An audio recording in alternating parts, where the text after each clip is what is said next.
number 395, column the Dumanga 395, Kadok Meo Chisu Eching.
Hymn number 413, okay, 413.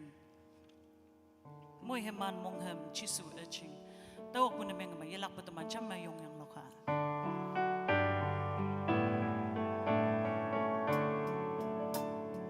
Mui heman mong hem chisu eching. Mati shiwa jama sontan nga.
มวยลันดันนับไม่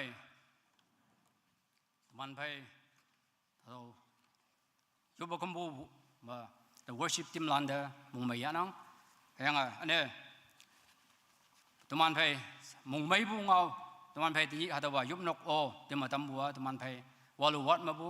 ตัวมันไปเจนริกี้อินยาอินเอาลันเดลิงทำบัวหาตัวที่มาทำบัวไทยที่มุ่งนั่งหาตัวที่ไทยที่หาตัวที่กุศลมุ่งนั่งตัวใครหาตัวยุบนกโอที่มาทำบัวนกซาเดย์หลักปากกาวงหลักปุ่มมวยมาสิยังไงปุ่มนกก็มุงไม่ยาบุใจในทำนังมันไปนี่หาตัวบ่านี่ไม่จ่าให้เราคิดว่าไม่จ่ามาตัวมันกีบูกีบูนางกีบูกัตลานะฮักกีบูฮิบักอเมย์ตัวอกบูมาบูตากสังบูฮิบักมาตัวมันได้ฮิบักอเมย์จ่าเขาบังมวยมาแล้วทำยังไงอาจจะคำยังยามาโอเชียนโอเย็นหาตัวคำยังยามาเปย์ยังเกมวยลันเดมุงไม่ยานังแต่นี่ตัวมันไปเขาบังเอายาไปละไกสุดปัสยานามันโพยาไปละตัวมันไปที่หาตัวว่าไตเดิมก็วังอยากแต่หัดดูเศร้าก็วังแต่พันธุ์พาตัวมันไปหาตัวคุ้งมันมายงเงาไงยบหลักสินเสตัวมันไปป่าใจติงยามเอ็กซ์ติกอนอีเดตรงนั้นนั่งตัวอีไปสมัยตัวไล่จ่าหาตัวกี่นังยุงวันบาดแฮมอลาจ่าโลกตำเดาก็ต้องเสียยุงวันบาดโลกตำเดายุงวันบาดโลกตำเดาหายังอีเดมียงเดาอีตมันยันตำบูเงาลันอเมย์นี่ใจเสปุ่งตำเดาหาตัวก็วังเงาวันนั้นตัวไล่96 verse 1 and 2ตัวมันไปยุบหลักที่นั่นเสียสุสานบาดให้บอกพอน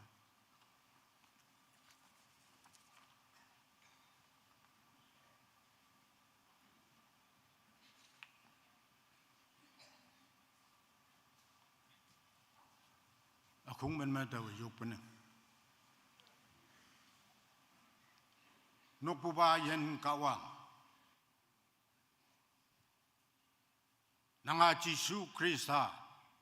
ยีบูมบูยังยีบูกาดงยูมาเอาโบชจีมันไงบูยาชันยาลีบูปุงเอาให้ยังกาดงยูเดวัดดูชีไอเนตัมบูนี่มวยมันบูนี่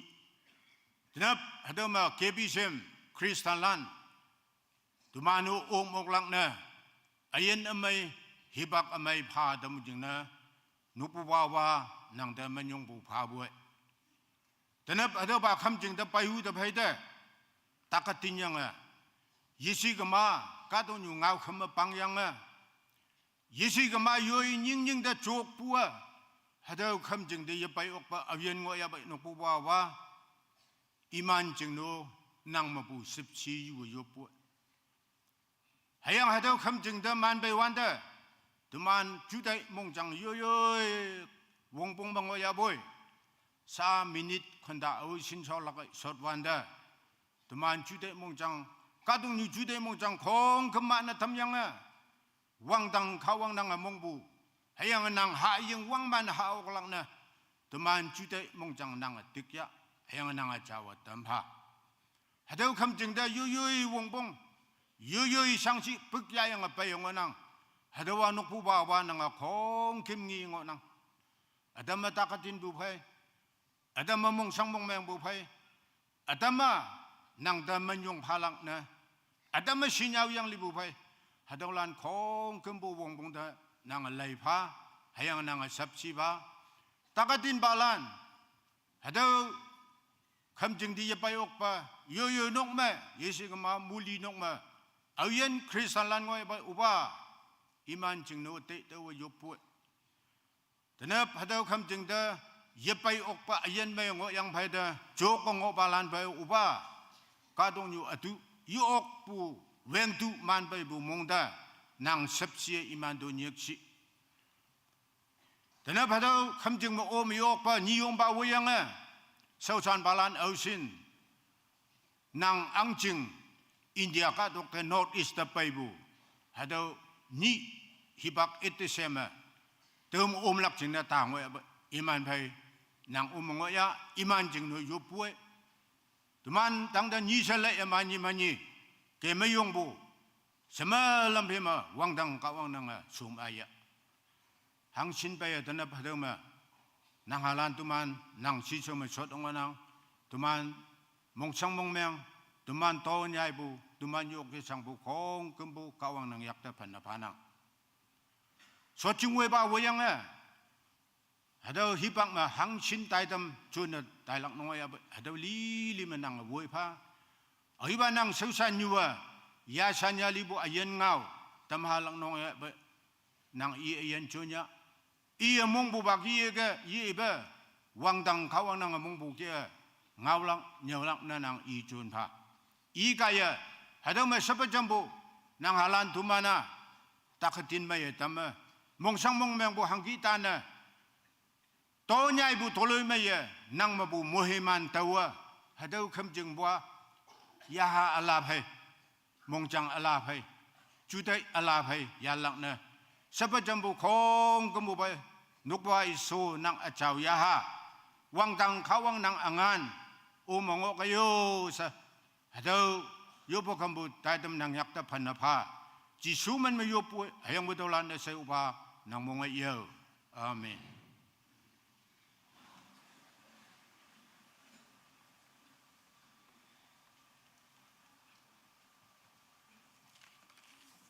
kung man ma awai yup tambo sab samal mong maya nang ayan ne tuisaw ka bang ilak mo man si tumana hem chai bu ha tuman bai hem lok lak ne se tuman bai son winning prayer home yuma among iman kung ta hem lok lak ne se hipak phat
khung đăng mà hem gai cao wang ngawlan ya abai bu son winning prayer home landa mung maya nang kawangan man ayen tu sau ilak mumui mansi sa tuman phai tobu salak henga takpalan chine se yupu wilak chine se ti bu speaker da hibak pan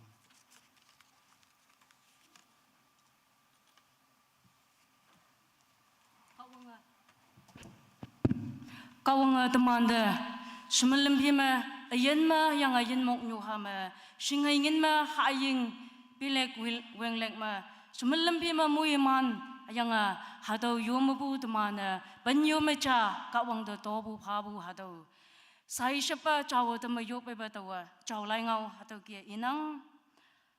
Malachi chapter 3:10 numan ching pen pong kong kambu kam ching da ya pai dau tau manaksi tau kan ma haying wang mana ngolak ata tokalai dau hayanga numana ngilak haga wang dang tawolan tawa eplak hayanga tawa numan tang ma maibu tuilam alam lili sokatamlak hadawa kawang lai ngau nang tobu sai shapu namnolak chingna se puminok staff landa ningatam nang Hymn number 194. 194.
Hadoma sai shapu namnoa yopaiba hadoma envelope atam hadoki pai ngonang caption mission da pabu March April jingne yen rupees 10,000 Mr. and Mrs. Pangtai pangonang yang ti manyai kunyak aha nyamlen metric pass bu minme ngin 6,000 hado pangonang hayanga hado ma hayam net palak ngonang ki se yupu ma champa se envelope ni hado ki pa ngonang tau kai ma hado launching na se tamana anyena hado net palak exam ching na so tamana tai tau yoba yanga sabu tinyi bu hado sai shapu chawa tama akung nyua hado hayam net palak hado exam ching na se tai tau yoba yanga hado chawa tam yanga tinyi sai shapu puminok staff lan pai yoblak ching na se tau I tamnang taman mui lan na yopui pakya hallelujah yen kawang mui man bu hipakamay yang daminyong bo panang yang awang tanga chawa yang kawang aw shino ba jisu wang tang kawang hado ba paas bu wang tang kawang pa nang mui man bu hado penyoma ba jisu tamana cha ya pa nang to anang hado chawa tampa se nang di nang hayang ui ba hayam lan net exam palak ching nang onang ki iman ching na kunchong chuda imay nang pa tamsi hayang upa jisu nang mission de chambalan ching na so ta itaw yop nang hayang upa jisu wang tang kawang awi pa hayam metric pass bu de nang pa bu mui man su ta yang okpo ngi bu ching na minyong bo pa nang ki nyai na I lam nyu yilak pa nang lam wei si o se nang yop nang hayang upa jisu te ni bu to bo kong kim bu khalon na upa jisu anyene wangdanga chawo yan kaong oba nanga mohimana thambu yomabu adowa nang jing mai damse panphong mai ita siam bu phai nanga mohimana thambu yomabu samai bu ba kawang nang jing ngai se nang ngau manya nang obu te to bu phai auyan noksa kadalane nanga chaw khamjing ya pai phabo yan noksa nyulo malo ma khong khong gi bu thang ma wangdang kaong oba nang mohimana thamsi nang angjing chalon bu toy som nam no wan de auyan nang so san yu bala nam no la pai wangdang kaong oba nang mik so ma li bu phai nang dan yam mai li bu ma chona pai bu khai nang so san yu bala ne moi man meng la umai long me nang moi man wang ngoi tham lak ching ne wangdang kaong oba ha do sengengin ayang ayan nok yana semalam nang ching ne ya pai bu khong gi bu nang si so de ya pai ye yala ko nang ma bu moi man yu yan ye dam ba jisu krista man yo bu ba nang ma ngai yo amen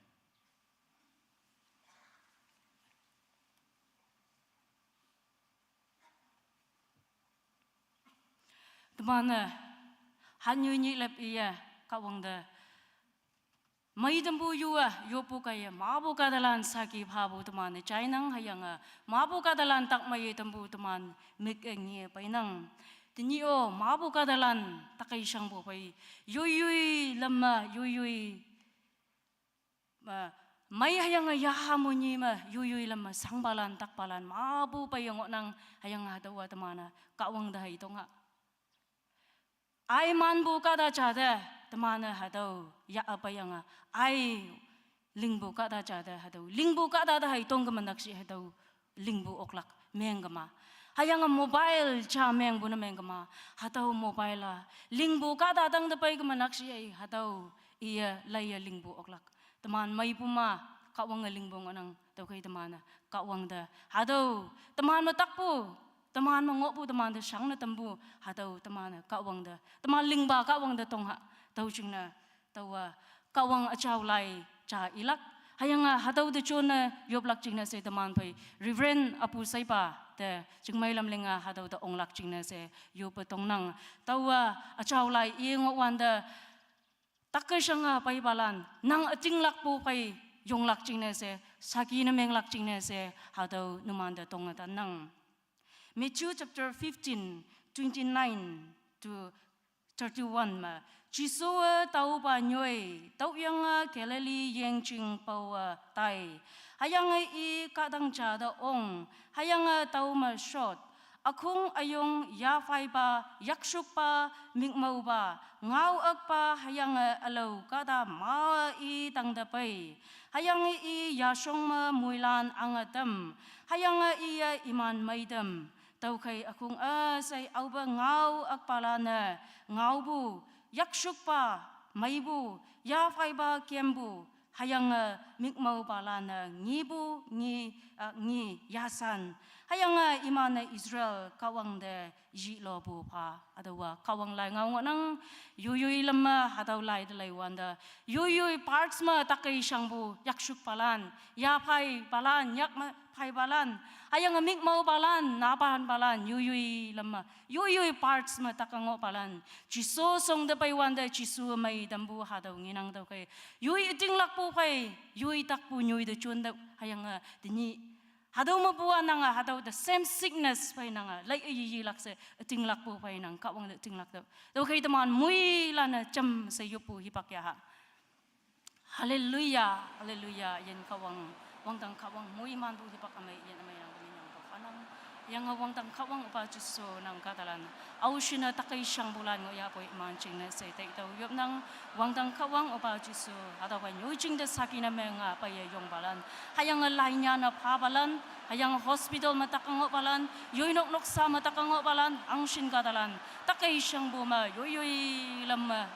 simnyu ay halan pai share na yemang okbu noksa katalan pai ngau yu okbu oh wang tang kawang yoi chei nau yoi nya nau lan pai ngau yu okbu shangbu takbu pa man ong sangbu pai ocean ngo ya pai kawang nang mai dam lak angan wong nang apa dam si o senang yu ko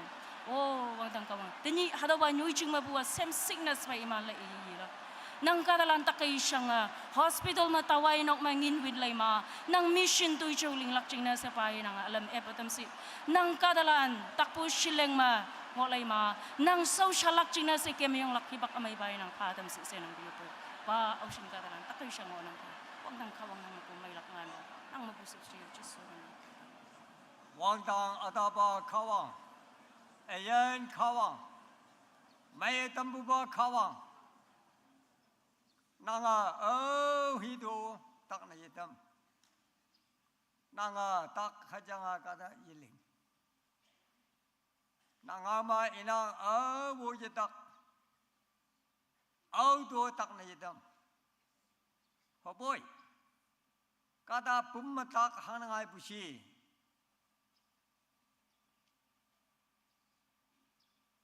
Iya kawang yemong bujing na, iya ni cai anulim bujing na, kawang ngau ye cai bujing na, i fai di yubui bujing na, kawang song di yo bujing na, hada environment, calamity, natural disease, hada mu bu ye yang ok sa kawang ngau ina. Tao khai, áo dân năng phải tới vui, áo wa năng áo chay, iman tak laka bong bong aci, kata ma anu lugu hado, iman jena tak sena. Sandini, bit sai ta ma jisu bayang ke, tiada de ba kem jing ma, hado bit sai ta nang lingfa, tak palan mangona nang yam nang. Nang sesawa tawa chonbu hado kamhama takpalan ma nyanyang ona hadolan sai nang maitam lak hadawa nang aling lak tuman ating lak pukai hado takpalan sai nang tang dia apa nang ge saji iman anu monglipa kawang song tapai bunamang kama imana puye taklak wang pang pang ta ba ka tong mangolak miktek ahbu kata mengolak, cuci wan memang mengolak, bibalan song mengolak, yang bu iman ye taklak, mai tolong mai ngolak, hangnya tak puas nang kos pernah aceh, tahu kai tanah hati teman ada tinggal puas, hada kam ham ngubah, saya nang mai dam dege, kemjing masuk ngubalan, saya nang mai dam dege, tahu sah aceh, kemjing dia baik bulano. Hospital ngobalano, kapnam ngobalano, say kawan nang fa chama, maya kimdege, tau kai iman nang song tapelak wong bong, yang kawang ahana lingyanga, hada katok mangu takama, iman na takka asing lak yang ye jalak, hada bangalan fa yang ngona, hadalan say mai bue, ni jai chiu fai de wolak, angjing hayam lan ngolak, iman anuya chang buok lak. yang Emmanuel ai ha tak mai tamla na jina 1,000 million phai ngolak tin se hado tak mai tamsi nang ada de ngai da sa ji iman abak nam tak ka chai abai hado lelia sab minute ma nang Allah na tam phau sa nang sei san ba ta ba nang min ma hado de chon na ke iman da nang ka wa nga tau cha sa ngai hau dam ha sa ji hado tak ni sa iman dang ta pai na ta mo sa ji so min ma to na ke to lan su pa na mo amen.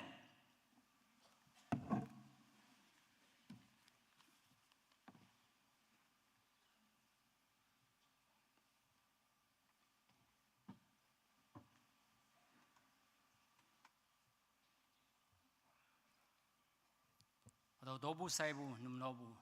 teman pai stablan hayanga teman pai takarin balan jenis yoba jumbo yoba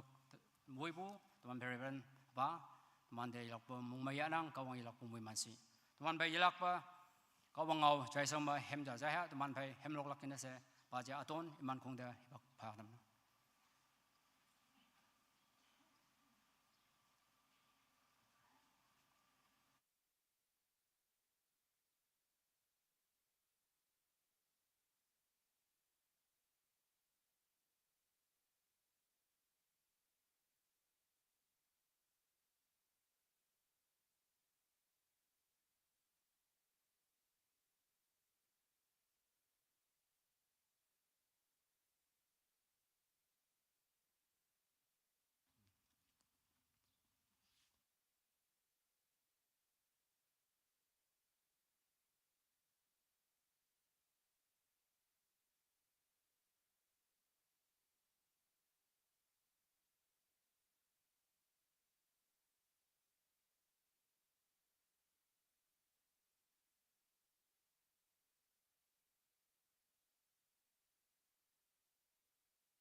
Associasi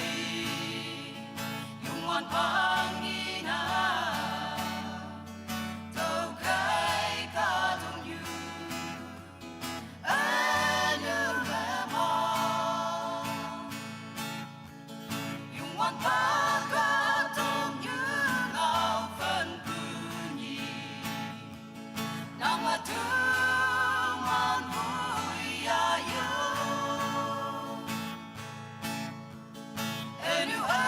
Chào li Buddha văn sông mẹ Chào lan phai tàu ôm tham phá Hờ tàu ca đông như Enu ba ca đông như Như cha ba mong sự lên thay mà la Bangau ye chai ca đông như mong bu kinh mơ tàu khai tàu na na ayan ya ta yung wan pa ca đông như ngao phân cư nhi nang ma du man vui ya ya Chào li Buddha văn sông mẹ Chào lan phai tàu ôm tham phá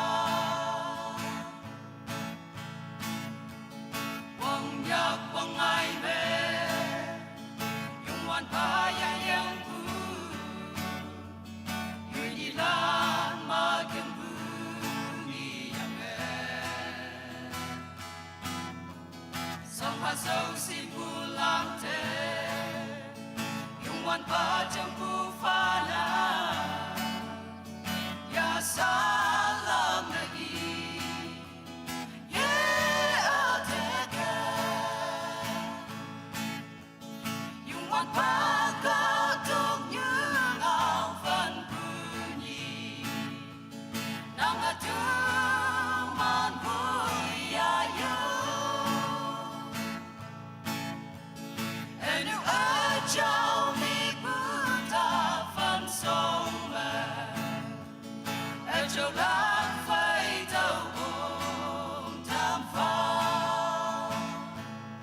Thank you.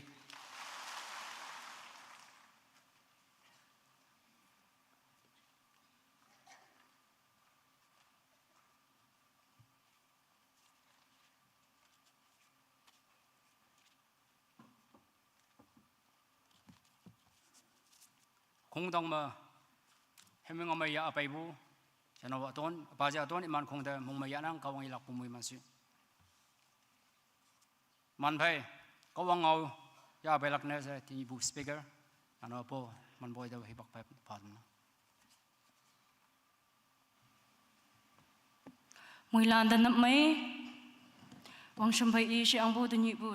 akung wei ba Reverend Lan ma wei yang a KBCM Christian Lan ka wang de kan bu KBCM Christian Lan ayong choi hang shin na tani pai de ki man mui lan da wang sham phanang ayang a mong mai bu pu ne ya bu hadau wang na hadau chai tam nang taman mui lan na sing ngo bu kia nyum ba yang a secretary ni ma wei yang a so shan palana tani a CBCNI Platinum Jubilee ma ko hati ma iman o mongo nang taman pumai no ka iman de chenga chamai phong bu chapha ngo bu ching na iman na special invitation ngo bu ching na iman khong kim bu talak na ngai bu ching na se taman haka iman khong kim bu ta yang a taman haka anga dau nang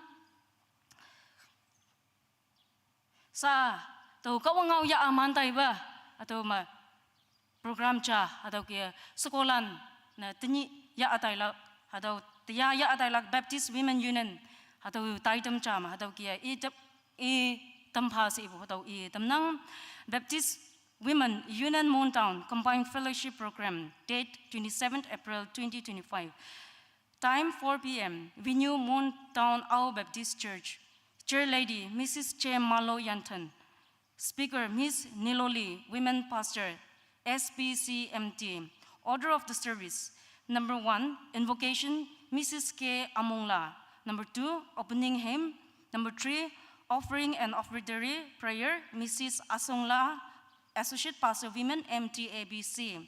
Number 4, spare time, if any. Number 5, message, true song, Women Department, HNPCMT, in charge, Women Pastor.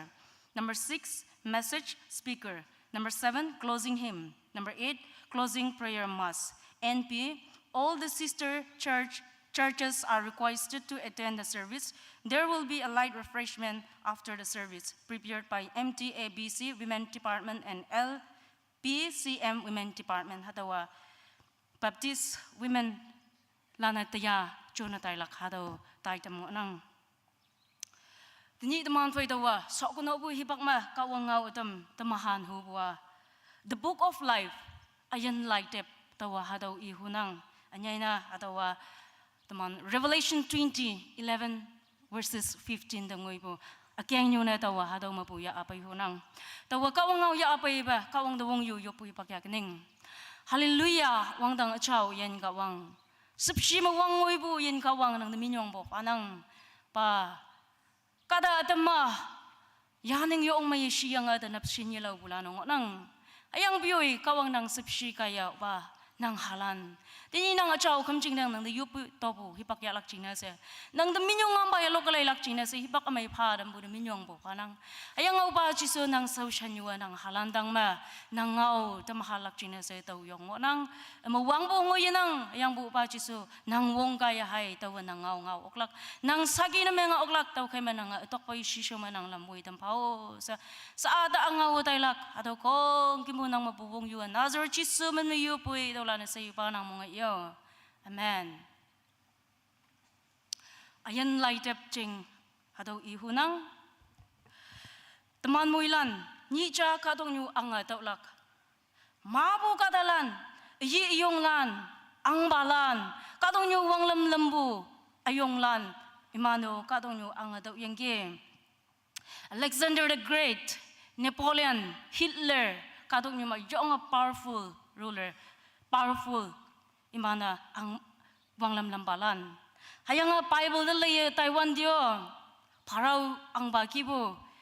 Nebuchadnezzar ang bagibu Herod ang bagibu lano kadong nyu ang do yenggi hayang kadong nyu ma kunyo ba amailan Billy Graham gibu kadong nyu ang do yenggi Temano ni cha ba hado kadong nyu ang do lak onang hado kadong nyu de permanent ngolak jingne se teman tini shot ngok bulan hayang jingyang ma ke ngok bulan muilana permanent ngolak jingne pa yuji hayang boy hibak adenja jingna hi pai bungo nang at the most temana 80 to 90 years kata atama opuna sa 100 years ngoina ok hado ki hay ngolak nang kunyo pa cha I chai bua symmetry nyui atam chama signboard chama nyana ibua once we were like you and soon you will be like us hado signboard me hado symmetry chama hado nyana ngiyengi shi yengi hado libulana ibua Tumano ayan may hibak chama numan kia ke mayonga hadaw kia kadong nyuma po tangang yang ki hayang piyoy ayan mangobulan numan yo hadaw kadong nyua ang hadawlak hibak yelaw ba numano tuman kia hadaw mangchong masilak sa ibu hadaw ngang yang ki teman may puma temporary hangonang hayang po yaha chende bu jingnang nang teman itinglak pua yaha yini bu tawlak jingne hayang hataw teman itinglak pu yaha ayen lai tem ma teman minya nang olak jingne teman itinglak pu nang Rick Warren na American Evangelical Christian pastor nang Rick Warren atam ma taw iting sermon dalay ngo balan ngo nang ba YouTube ma hayang iya nyan bu nyai lai ma iya ibua nang pum ni cha ba lima lak hayang puyoy hadaw nang pum lima bu hadaw akimichi hayang puy akung wang bung nang hang jing ne yaha chande bung lak jing nang nang pum lima ya puy yaha chande ayen mangolak tau jing ne yaha jing ne nang ating lak lak wong pong yaha yini bu tau lak jing na se nang kawang bai jing mai ngolak wong pong si ibu atong mo engge tini kadong yu juan dalai wanda Bible ma akim hibak ma hangi ngai la kai hadaw nya nang bu kong kimbo hadaw ata dangai cha pai ma cha se tamana ngai pai bu nginang kada libo ya salak na linang minya yong ma ye siang kada dama tanap sinya law ba libalan ngo nang bai hayang yong maya khalap cham se ying ngo yang nik hayang nik siang ang daw yang libalan ngo nang mok se hadaw kia thot libal hibak chama teman ngo nang hayang hadaw lan minna ayan lai de ma nyana ngo nang buhaya nyana yenang ya bai si se tai nang auyan wilie tamata pu yenang ba kawang bai jingmai yiling ba ngo ya bai hadaw lan minna ayan lai de ma yenang lak ayong puy auyan hibak pima temata buhay kawang da ameng jana kawang song da paya auyan ngolap ngoya bay hadawlan minna akim ni ayan lai de mangolak si inang ayan lai de ma minya nango bulana hangsin mong may nang nameng tay nyaw hu taw nameng tay nyaw hu hangsin mong may lang no ata dengay bu tanyi bu verse ata dengay bu Revelation chapter 20 verses 11 to 15 mai ibwa tawa hadaw kia inang ayang ang ba soching eheng ayong cha hayang taw ba dang ma sot pu ba tawangi I sishaw mapu kadong nyu hayang wang tang yana dai hayang iman chingne nyoi ching sa chi daw hayang ang ba soching sishaw ma libalan ayong hayang achoy say yong tawangi hayang laitep lan ep hayang alaw laitep hangiba ayan laitep ngonang nyanang obugi libalan yui tuisugi ngaupan hayang yengching yui ma ngopu libalan panpa hayang libu hayang yamching yui mangopu libalan panpa hayang kada lili yui tuisugi ngaupan hayanga libu hayanga yamchinga molowan me han tauba ni sebuba libu hakawan jom hayanga atamin ayan laitem ma nyana yangi ma ai molowan ma halak hadawa jiso pinlan yomabu John disciple John the apostle adawa jiso Christ ada tinglak bu jingna jiso Christ saki pha kem bu jingna Roman government lana John po ya yang Patmos Island ma hado kapnong ma jail ma kapa po angwanda hado vision akimni hibang ma kawang kadanyu ha kong gembuda hanggai ba ngau palak hado jeng ida haubu senang ado ma John ibua angba soching eheng the great white throne ayong cha yang tau ba tang ma sot pu ba tok ta kaya I shi shau ma bu kadong nyu hayang wang tang yana tai senang hado ni ma kadok wang tang khong kem bu yana tai lak hayang boi ang ba hayang I soching the white throne hado soching eheng hado ngolak hayang ang ba soching si so ma every generation ma libulan ma bu sa hado chamlak First century mabua atau akimni tunguibu hangshin kadalan kadong nyo mabu yana tayabe atau kong kimu jamse sapa jamlak accident malibulan takalibulan yang malibulan wan malibulan kawang yishing bulan kawang da tingilak palan kawang da tinglak palan muila ni cha jamse atau ngawun bu soching mayonglak atau John I vision mengibu atau yang ke ayang light up lan app hayang low light up hang hipa ayan light up ngonang tau bau app sinang hayang kada lili yu yelingbu toy show ki angau panangi se inang akimni kawang light up ni app lak cha the record book of what you and I did record book cha light cha ma kadong nyu manang hangsina toy mailing kawang jingna hangsina toy mailing kada jingna hangsina toy mailing hadaw record book cha eblak hayang ni sibu ba the book of life ayan light ep cha eblak hadaw nang ating lakpu da fe na lailak hayang nang ating lakpu record na meng bu nang kawang boy hangga relation ngo hadaw ayan light ep ngo nang ayang hadaw ayan light ep final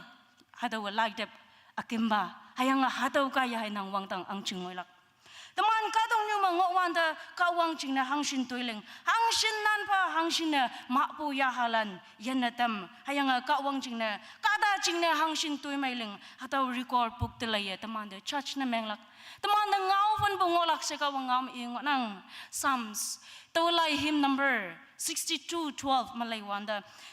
toy show bai shua kada lili da heng hau panang se temanang inang ayang Romans chapter 2:6 malay wanda kawang kada lili de yui tui show shang lai palak Christian acha se min dai teman Christian na meng buda teman yan bu ye tolak ayang bioi hangshin na teman kawang chingna tuiling nang kawang chingna hangshin na teman nan panang hadaw dai tokalai lak hibak chama tawa delivery poicha hadaw da tongyang ki teman muila na singnang online ma teman tuinan order booking na teman da tuinan pai tambu adawa delivery lan monang delivery poicha da tawa ni cha tongyang ki nang ching monthly salary fix hangshin ngonang ki sha tongyang ki hawanda hataw now shi iwa monthly salary fix inang hayang poi tawa kada da hangshin na hataw parcel deliver na meng ok hataw shin na ate ngin na hataw like pai bu cha sa ingi meaning yoya hangshin na lingo ok yoya hangshin na iya hataw hangshin na parcel deliver na meng ok hataw shin na ida person like pai bu kai hataw reward I daw bu kai tau ki atmana kawang chingna hangshin toy mailing ok hangshin nan ba ok hayang hangshin kawang pai relation close na meng ok hadaw da tokalai 1 Peter chapter 1:17 ma hayang awa shida yeliba kada lili da yoy toy show pai pena ngau phanang sa tamana nginang akimni ngau pan bu ni ma hakpa longba longmai cheyong hasina ha shikona tan she inang lak sita yelelak ayang poi nang tau hangi ba lingot nanggi hatau mahai church na menglak ayang ni sebu ba light pa ayan light the book of life hatau light ma auyan yeni bu tau yang ngo taulan min hai nyan ngo lak si nang Daniel chapter 12:1 Daniel chapter 12:1 mi iwa kata asai auyan min kawang ba light manyan yang ngo yelak si nang hatau light ma nang hai tau teman min no nyan huya hatau ayan light ma min nyalak lana ayan mangawan da kawang pai chingmai ling bulan kawang da tinglak bulan kawang ngau ka mangaok bulan kawang lai ngau pai kem bulan hatau lan nang Revelation ata da ngai bu chapter 3:5 ma new hatau ki nang awa ok nang I hake o a heng me o na tamlak ayang tawa I min ayan light ma pu phot ta yuwilak ayang apa si show ma ayang I shongmok palan si show ma I min tawa chalak sa inang John chapter 5:24 malay wanda ating ting hama tawa numanda I paning ayan na angau chai ayang taw shon bu ba da ating lak chen da bu ayan taw lak I da ngau pan bu yung olak ayang boy libu ma bu ayan ching da tai da ki sa inang Ayan Jisu Krista da ating laka iya ngau bu makak shuang onang imanda ngau pan bu ni ma imanda ngau pan bu yung olak sa inang hangching na imanda kak shu bu ayan lan ngonang hayanga yinyi tam yang pailan ngonang hayanga second 1 Corinthians chapter 11:31 menyan bua hapoi teman ning ka shuwa ngau pan ma teman ngau ya palak sa ingonang ayan na yoy ning da Yoya lingbu anu, yoya pen bu anu, yoya ngau ya cai ba, kembu anu hadau tai tawa. Oh tawa, kawang among bu lam ya kembu yang no. Tawa kawang lai ngau ki yung bu yang no. Sa auyan yoy ning da repent na meng yang auyan inanya ya. Jisu Krista song da paila kay iman ching na ngau pan bu yung lak sa inanggi. Ayang auyan kadong nyuma ngokwan da kawang da tinglak bu yanang kawang ngau da nyuma libu yanang yoyo okpu sina ngo pai yoyo ngobu toinyu nan hama mongham angnang ayang kawang da ameng ye chan ba wili ngo nang hadaw lanching na ya ayan lai da mabumen pot awin na tamlak siya inang hatawa hangshin mong menglak iman na libu hayang yimching molowan ma han tau ba ni sebuba libu wanjoma hanangi se jona ibu ngo yang ke kawang pai chingmai yanang ba libu lana kadong nyu mai bum libu cha hayang ni se nyu iman yaha molowan da shapatam lak adawa ni si libu ngolak se nang kawang ngau ma wangdang angching ma akim yanang ba toloi mai mong mai sahang ngolak se nang hadaw ki mo molowan no akim yanang ba shangai bongbu akim yanang ba tuloy may bunyoy ngo nang au hiba lihu nang ki wangdang angching lihu bo ya molowan lihu nang ki nang tawa decide na mengha Psalms tawalai hymn 69:28 may bo ayan laite mabu iman min potawin shi kaksubu kadalan min nyan bu may iman om na ta dam dau shet ibung yanang kawang pai chingmai maling ba ameng manchan ba kawang song da man pai bu hibak ma hibak hengok lak ama so buili taiwan da nang chingne hibak ngoye pai bu na mengama hangshin mong menglak ayanga auyan anuma linang hadaulan min ayan lai da mabu photo wilak sha kawang ngau ma ibu kai hangching ne hatau ayan lai de pa achau kadalan min yan bu lai de hai ngorang achau kadalan min hai ngolak hibak cha ma tuman akung cha self help group siyanga group cha from the mengyang gi hayanga hatau ma tuman members lan active members lan kong gembu min yan ngoyang gi yanga hatau yoma kada cha tuman akung yoma bu kada cha liyang gi tau jing ne hadaw register mabu imin remove na menga tamyang ge hangjing na hadaw register maya active member la na nya nang olakai liyang pai ka da ba nya nang oya bo meaning ba yanang bo kai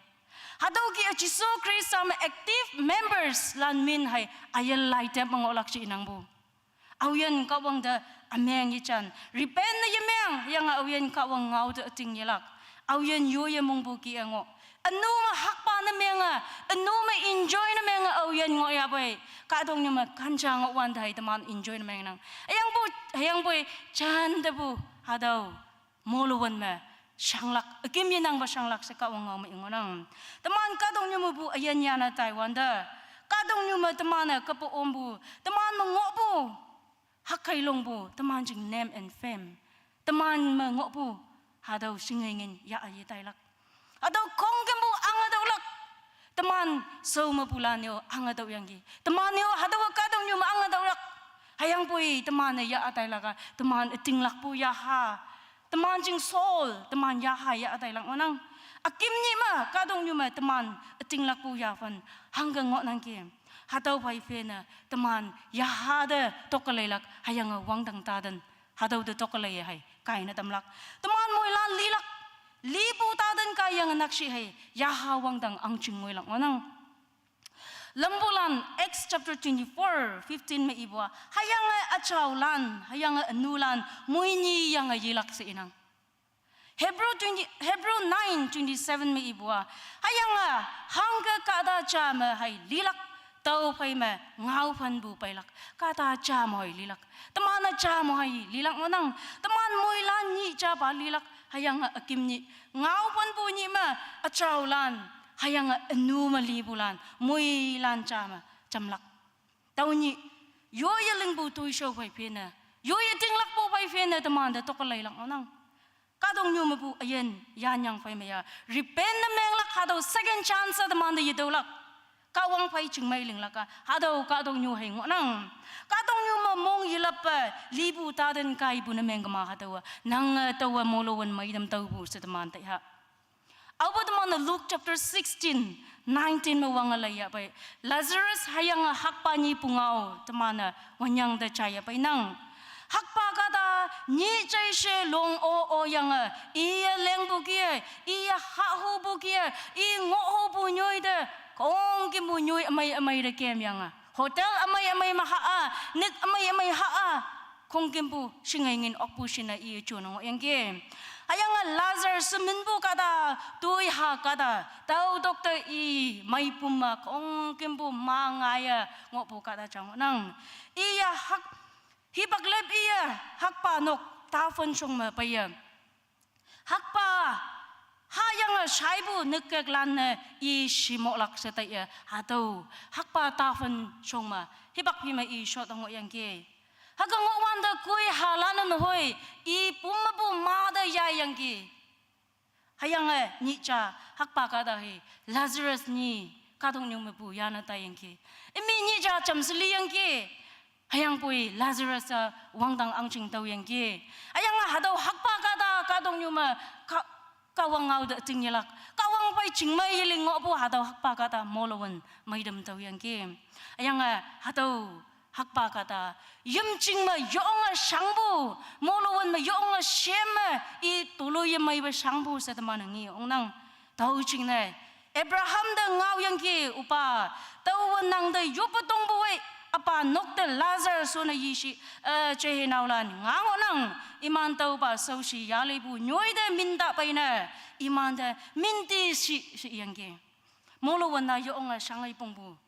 nyoi tolui mai bu nyoi si nang I sangbu menaksia I regret na meng bukai I sangbu menaksia I singbai bukai hatau molowan na sangbu nyoi si I sang singbung anang tau jing nei tongo bu I chei naulan hoi I sangbu ki I sang lak jing na se ngau bu hatau ngo yang ke ayang boy au ba I libu tadan I kaya bai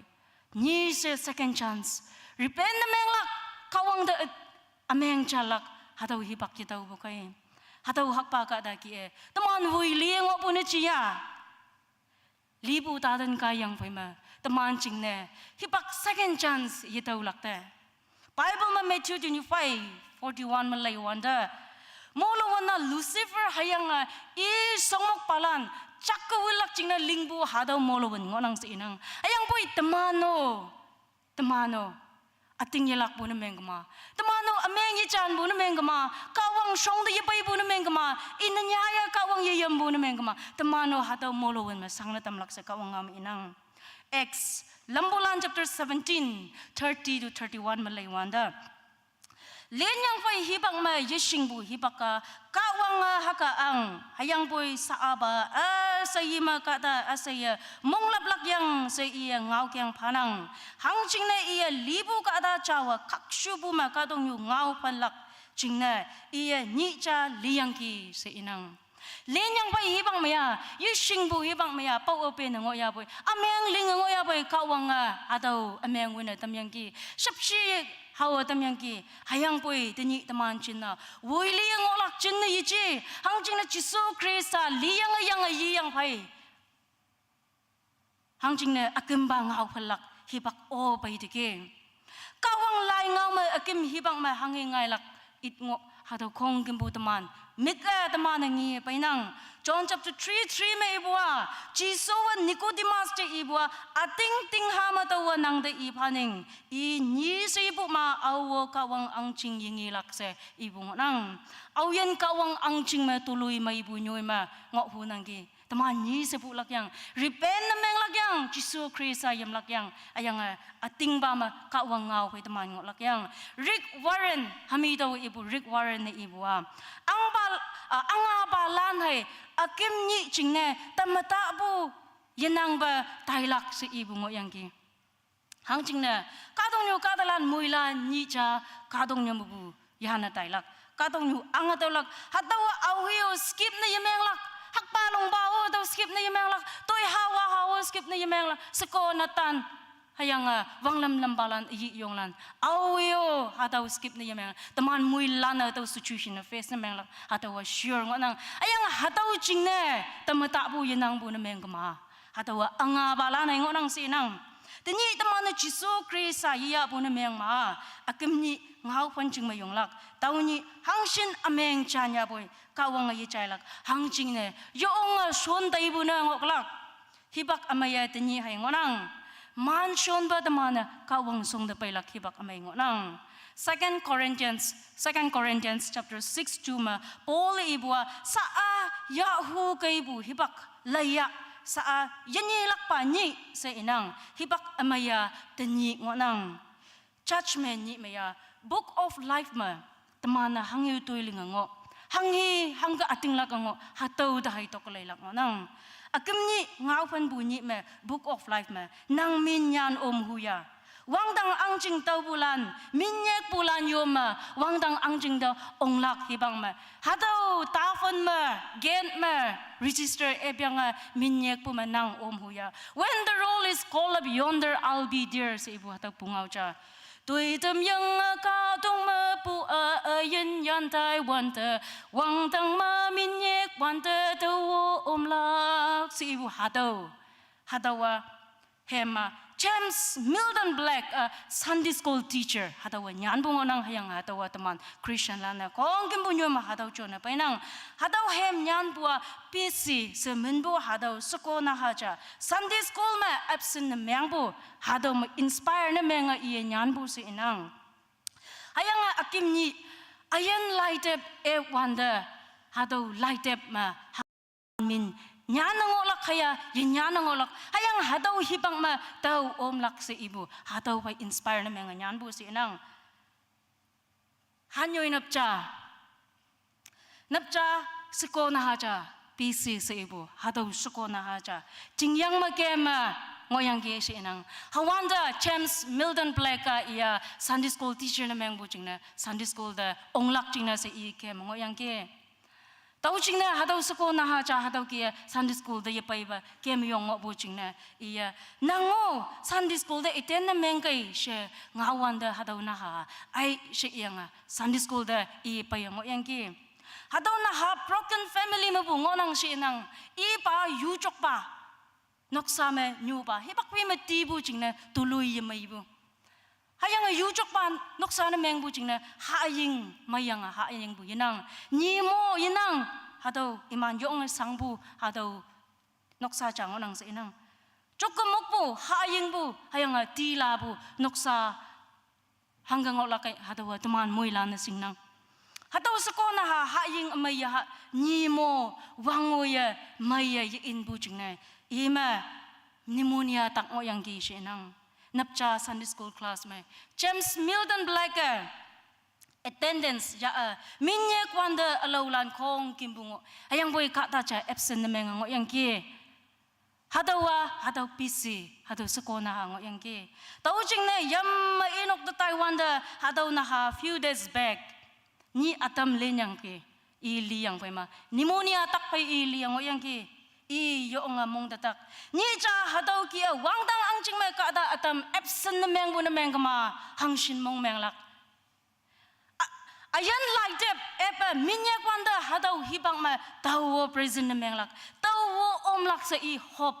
mong ham yong pa daw inspire na meng nyan bu sa inang akim ni teman ating lak bu da tokalay wanda teman na lingbu to show da tokalay wanda ayan like dep da nang hai to min alien lai de ma yanang bu na meng kama hangshin mong meng lak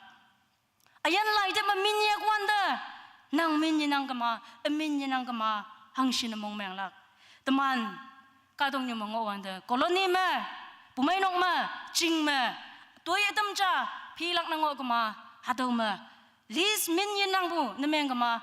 nang hangshin mong meng nang ge taw hangshin mong meng nang ge hama akim ni wangdang hai molawan lilang ni ma nang min nya na yanang bu na meng ma hadaw ni hangshin mong meng lak tanyi taman chingna mong lap lak hibak amai ngonang ida ating lak lak toy mai ling lak hadaw hibak amai ngonang hayanga nang min amin nya na lak hadaw hibak amai ngonang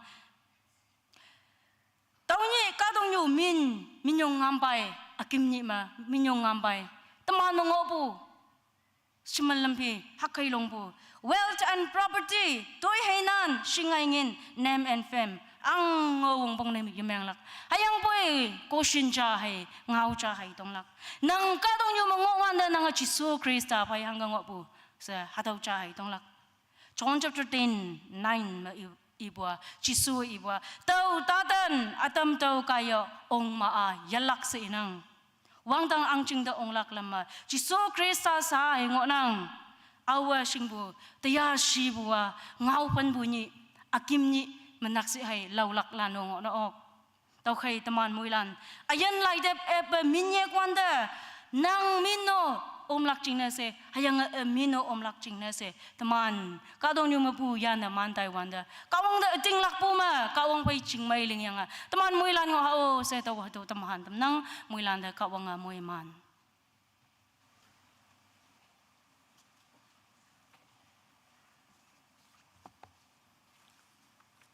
man bai sosan yu gai taman minye kwanda taman molak na se hangi bang ngaulan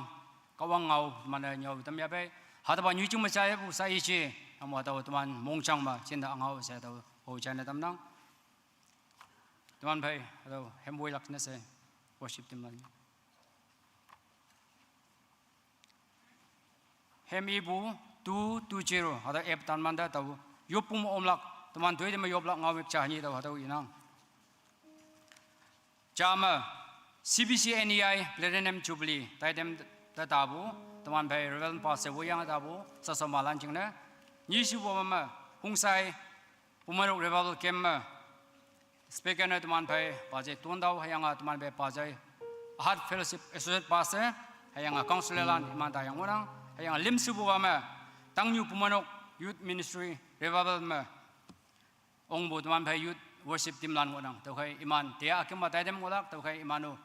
yong me tu sa soyang amu himan phai le ilak na se yinang bu sau sambalan akan phimian ngo bu iman chin te do yoblak tau khai yo bai ba ep sobra ma muilan cham se yong ha 220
sai bu ngau mi klem ya yang tuman bai CBC NAI tada bu hatau lan jingna hung sai bu manok ma ombu sosan balan jingna hayang tang yu bu manok ma obo youth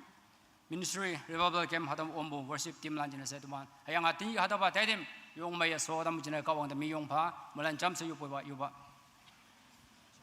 sibsibu yong ba chau ba bong yen sang hi ba kamai nang ya apai kawang mi yong pha ba tuman ma wang hai woi bu mai bu cha bu ka sang hang yen nang hayang bo Nunu bu anu ka dalam pe pen ya lai ba ka bang na sip sip mo yong ka ya ka bang na mo ya pa ya ka tam bu mo ma ka bang na mi yong pa ka da ma bu ta ka sang bu phai chudai mo sang na sa bang na kham yo pa hu ya bo ke mo ku ba ma bu sang na su su ba na ka bang na imang bu hi ka ma na bang si ni ba CBC NAI ya na chu bu ko bo sa sa ma la ta iman ke mo lam yu iman ka ma bu ka sa mo ba na sip sip mo si yang teman baik, batang teman worship team lah, teman dia aku matayem, yang mai soal yang kawan yang batang husai teman yang so samba, tunda eventually saya pajai, teman baik, ini ya, kawan hatu teman baik iman ke mulam kawan ya, kawan apa ya, yang kawan putri ini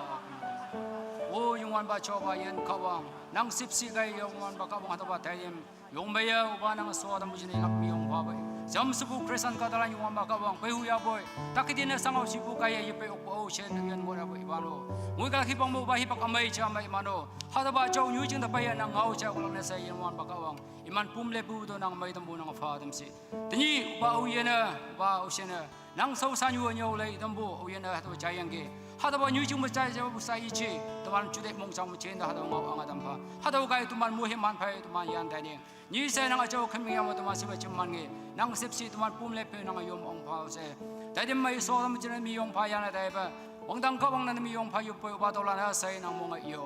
Amen.